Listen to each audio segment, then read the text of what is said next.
A partir desse momento, estaremos transmitindo para a comunidade espírita de Ponte Nova e região, palestra realizada por Eliana Gomes, com o tema A Indulgência, do grupo Irmão Fritz. Que Jesus nos abençoe e que o estudo nos seja esclarecedor, fazendo-nos mais indulgentes e caridosos, aceitando e colocando em prática os ensinamentos do Mestre.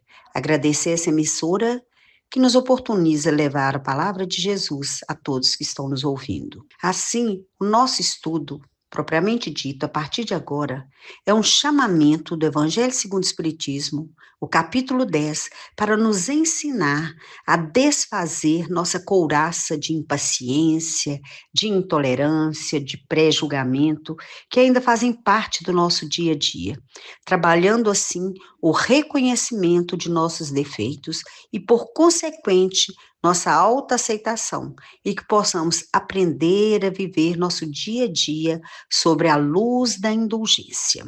Nosso objetivo, a partir de agora, é exatamente entender e compreender o que é a indulgência, estimular o seu exercício diário, por ser uma das mais nobres formas de praticar a caridade. Compreender a necessidade da indulgência como um dos fundamentos indispensáveis à nossa reforma íntima. Mas para que nós possamos entender de forma plena o que Jesus nos pede quando nos fala da indulgência e de sua vivência, nós vamos retroagir um pouquinho sobre o que nos pede essa doutrina maravilhosa que nos ajuda cada dia rumo à nossa salvação e ao nosso progresso sempre. Nós escutamos aqui todo dia que o Espiritismo adota a máxima: fora da caridade não há salvação. Então, essa salvação, segundo a concepção espírita, é a meta para a qual todos nós fomos criados. É o nosso maravilhoso destino final. Porém, como condição para essa conquista, a doutrina estabelece a caridade.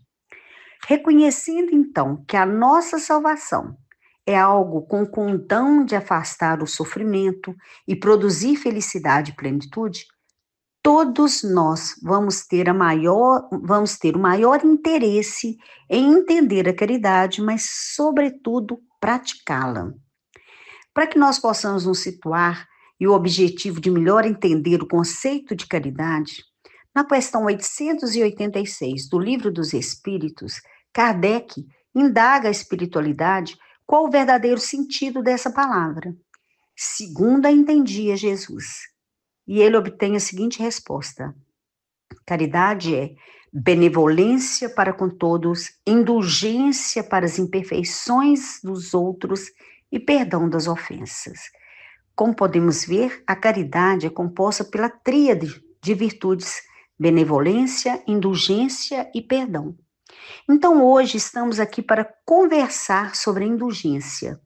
Um tema muito importante para todos nós, gente, que vivemos em sociedade, que cultivamos relações humanas, em qualquer lugar onde que nós estejamos, no nosso lar, no nosso trabalho, no nosso lazer, porque a indulgência é um precioso instrumento de reforma íntima, um precioso instrumento de transformação moral da nossa própria salvação, rumo a esse caminho que todos nós aspiramos de luz e de paz.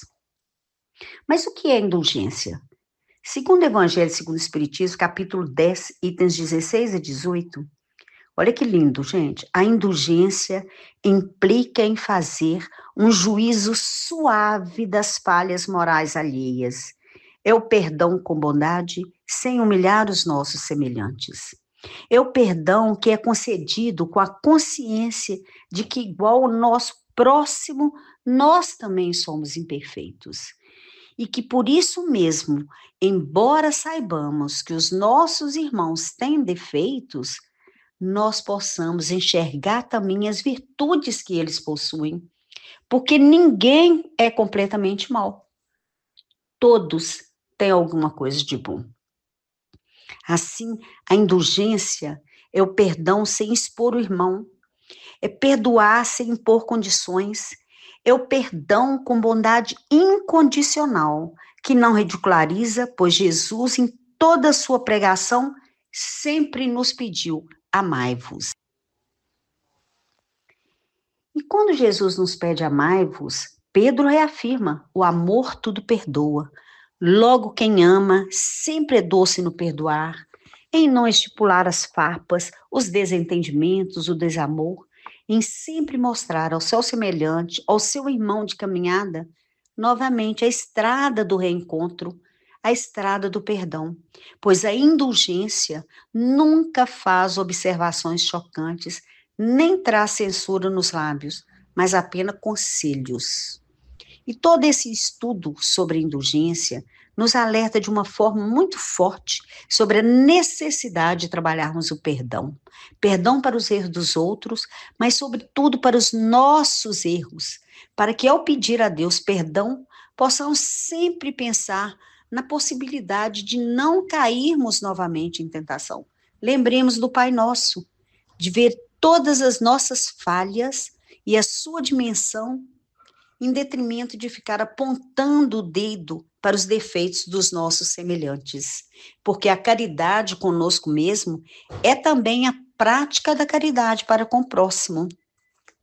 No item 18 do capítulo 10 do Evangelho segundo o Espiritismo, há uma passagem que diz que não há como amar a Deus sem praticar a caridade, da qual Ele, Deus, faz lei para todas as criaturas. Quando nós falamos em indulgência, então o alerta máximo é para que não joguemos pedra sobre as falhas dos nossos irmãos, que a maledicência, principalmente, seja afastada dos nossos corações. Nesses tempos, gente, de redes sociais, onde as pessoas e as vidas, né, de todas as pessoas que estão nas redes são expostas de uma forma, às vezes, até cruel, nós temos casos de pessoas que foram levadas à morte, a tirarem a própria vida por conta dessa maledicência sobre suas vidas privadas. Então, o que seria aconselhável é que tentássemos já colocar em prática os ensinamentos do Cristo, no que se refere à caridade, mas sobretudo sobre a indulgência, que nos pede para que possamos ver as pessoas com os olhos do amor. Daí a necessidade de trabalharmos cada dia mais a vida dos nossos filhos, ensiná-los, os nossos netos e toda essa moçada que vem surgindo com um grande conhecimento de tecnologia, para que eles façam e aprendam a fazer bom uso desses conhecimentos que eles possuem. A necessidade de levá-los para a evangelização infantil, para que com seus vastos conhecimentos tecnológicos, eles possam aprender a fazer bom uso deles. Porque tudo isso, gente, quando a gente fala em caluniar alguém, a imagem de alguém, fazer um julgamento prévio, sem conhecimento de causa, deve vir sempre à nossa mente a famosa frase de Jesus: não julgueis para que não sejais julgados. Está lá em Mateus 7:1. No livro Luz Imperecível, que é um estudo interpretativo do Evangelho, no capítulo 197, é feita uma análise muito profunda de como o nosso comportamento ainda hoje, com tudo que a gente já sabe do Evangelho, é divorciado do nosso entendimento. Nós sabemos como fazer, mas nós não fazemos ainda. E aí a recomendação é que paremos e entendamos que, apesar da distância que ainda nos separa de Jesus, é importante falarmos sempre de sua mensagem, porque quanto mais falamos, mais adquirimos certeza e convicção. A indulgência, então, para as imperfeições dos outros é a aplicação da máxima do Cristo: atire-lhe a primeira pedra aquele que estiver isento de pecado. Está lá em João capítulo 8. Recomenda, então, gente, que verifiquemos se aquela mesma censura que eu estou fazendo ao meu irmão não possa ser feita a nós mesmos. Porque a indulgência jamais se ocupa dos maus atos de outrem, a menos que seja para prestar um serviço. Também está lá no item 16 do capítulo 10 do Evangelho segundo o Espiritismo. Queremos julgar, na maioria das vezes, a dificuldade dos outros, do nosso semelhante, criticar, com o intuito, às vezes, de inferiorizar o nosso próximo, e às vezes, gente, a grande dificuldade dele é a nossa grande abertura para a evolução. ilustrando a passagem do Evangelho que trata do julgamento da mulher adúltera, que foi execrada em público, né, como todos nós sabemos, com a maior severidade, por aqueles fariseus, né, que achavam que eram donos da verdade e faltavam naquele momento com a indulgência e, por consequência, pela caridade. Nos dias de hoje, não é demais lembrar, gente, que o pecado do adultério, ele é muito mais amplo do que aquilo que era mostrado no Evangelho. Não pode se restringir àquele aspecto que foi trazido para a gente no Evangelho de Jesus. Porque se a gente for no dicionário hoje, adulterar significa falsificar, corromper, alterar, deturpar, viciar. Então, aquele que adultera um documento, ele está cometendo o pecado do adultério. Que adultera uma célula de dinheiro, está adulterando, né? Estamos adulterando, às vezes, por consequências, gente. Quando a gente pega uma notícia, né? E cortamos um pedaço que não é nos conveniente falar, sabe? Quando a gente coloca uma notícia de uma forma que é mais interessante para nos beneficiar, tudo isso é adulteração. Então, tratar a todos com indulgência, evitar a maledicência, esforçar para valorizar o bem que há em nosso próximo, é dever de cada um de nós, principalmente nós que nos chamamos cristãos. É o trabalho de optar em ver nosso semelhante de forma positiva, considerando-o digno e valioso, apesar dos seus problemas e de suas falhas. Porque problemas e falhas, quem não tem?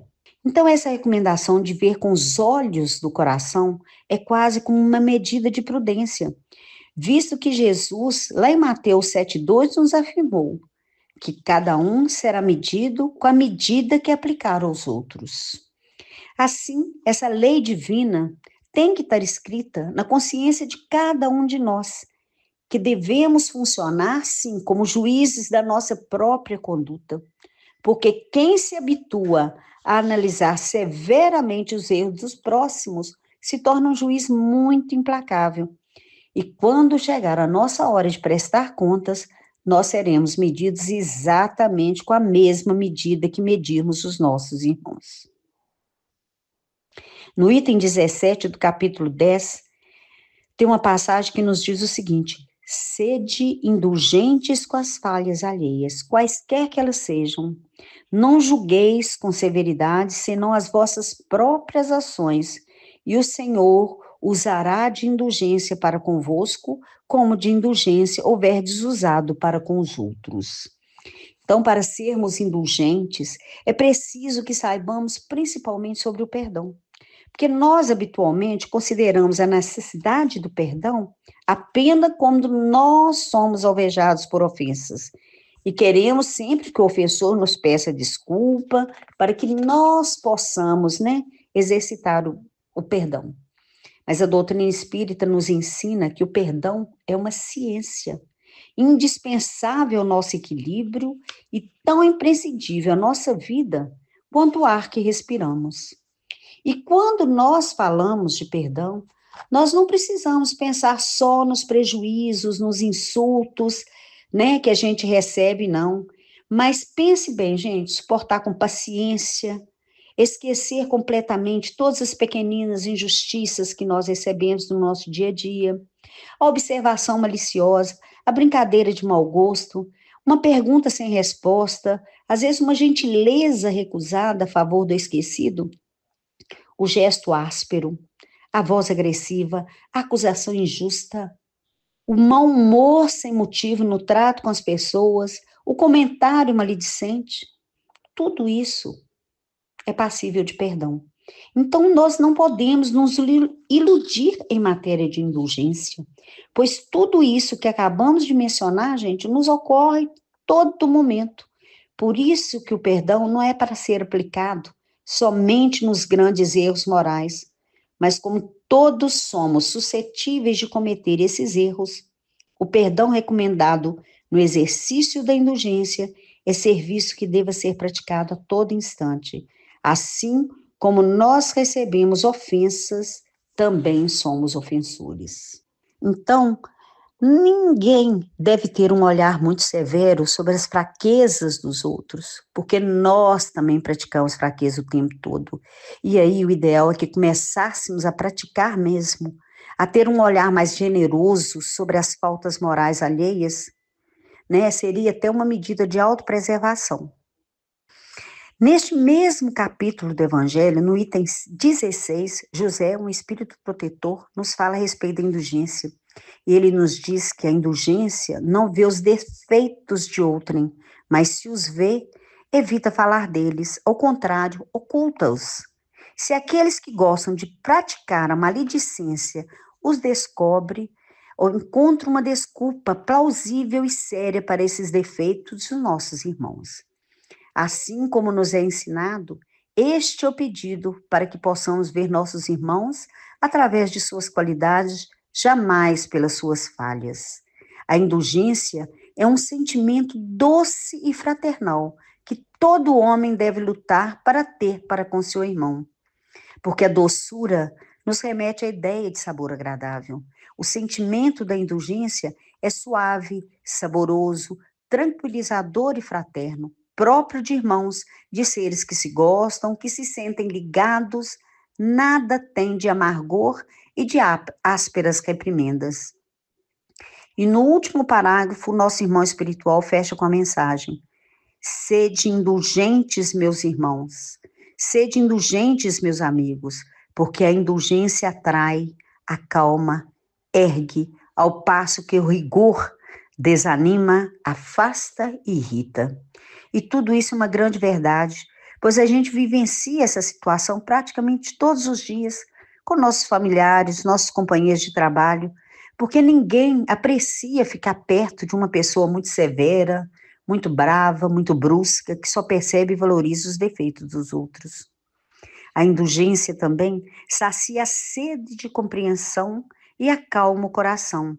Ela atrai quem mais necessita de amparo e compreensão, e especialmente ergue em direção ao refazimento do caminho, à reparação dos erros praticados. Dessa forma, podemos concluir que viver a indulgência faz bem a quem recebe e a quem pratica.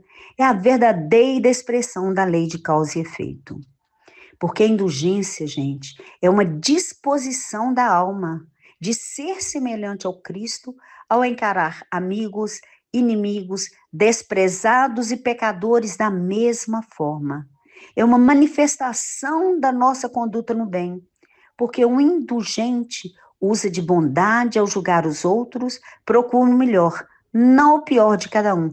É lento para condenar e rápido para perdoar. Que todos nós possamos, então, aplicar a luz da indulgência no nosso cotidiano e darmos a chance a nós mesmos e ao nosso próximo de nos livrar, né, desses grilhões de mágoa, de ódio que se refletem no nosso círculo de relações. Seja na família, seja no trabalho, seja em qual lugar for. Não tem ninguém que não esteja precisando de nossa atenção, do nosso amor, do nosso perdão, mas, sobretudo, da nossa indulgência. E se essa pesquisa interior de reflexão trouxer um resultado positivo, que saibamos aplicá-la diante da voz do Mestre Jesus, que sussurra há séculos nos nossos ouvidos: amai-vos. E amar é ver o outro com os olhos do coração. Muito obrigada, que possamos levar para a nossa semana essas reflexões sobre a indulgência, que possamos colocar realmente em prática um pouquinho daquilo que vimos, um pouquinho daquilo que aprendemos, para que nossa caminhada nesse plano possa fazer com que nós possamos aprender sobre essas virtudes maravilhosas que Jesus nos deixou. Muito obrigada, fiquem todos com Deus.